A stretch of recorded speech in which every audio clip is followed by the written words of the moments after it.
tanggal 11 April 2019, maka lahirlah puteri kebanggaan bapa, dambaan bonda di Hospital Selayang. Beliau merupakan puteri sulung daripada dua orang adik-beradik, tambatan hati pasangan sejoli Encik Jailani Ismail dan Puan Nurliana Fatih. Beliau telah memperlihatkan pelbagai kebolehan serta minat dalam pelajaran sejak hari pertama menjejakkan kaki ke prasekolah. Ketika sesi pembelajaran di kelas, puteri ini memberikan sepenuh perhatian kepada setiap pengajaran yang disampaikan oleh guru.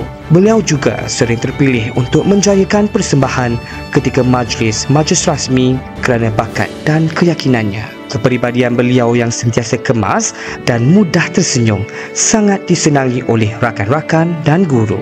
Kecemerlangan beliau di dalam semua tunjang kurikulum standard prasekolah kebangsaan telah membolehkan beliau menjadi guru kecil dan pembimbing pada rakan-rakan untuk menguasai sesuatu kemahiran. Bercita-cita ingin menjadi seorang doktor, beliau mula menunjukkan kesungguhan dari awal lagi. Waktu lapangnya sering diisi dengan aktiviti membaca dan melukis. Maka tidak hairanlah beliau dapat membaca dengan lancar dalam bahasa Melayu dan bahasa Inggeris. Beliau juga sangat fasih berbahasa Inggeris dan mahir dalam kemahiran matematik. Beliau bukan sahaja cemerlang dalam pencapaian akademik, malah turut aktif dalam pelbagai lapangan yang lain. Ini telah terbukti apabila beliau berjaya mendapat johan dalam pertandingan mewarna yang dianjurkan oleh Majlis Guru Besar Negeri Selangor. Selain itu, beliau juga telah mewakili sekolah ke Karnival Kecemerlangan Pendidikan Murid Prasekolah Kementerian Pendidikan Malaysia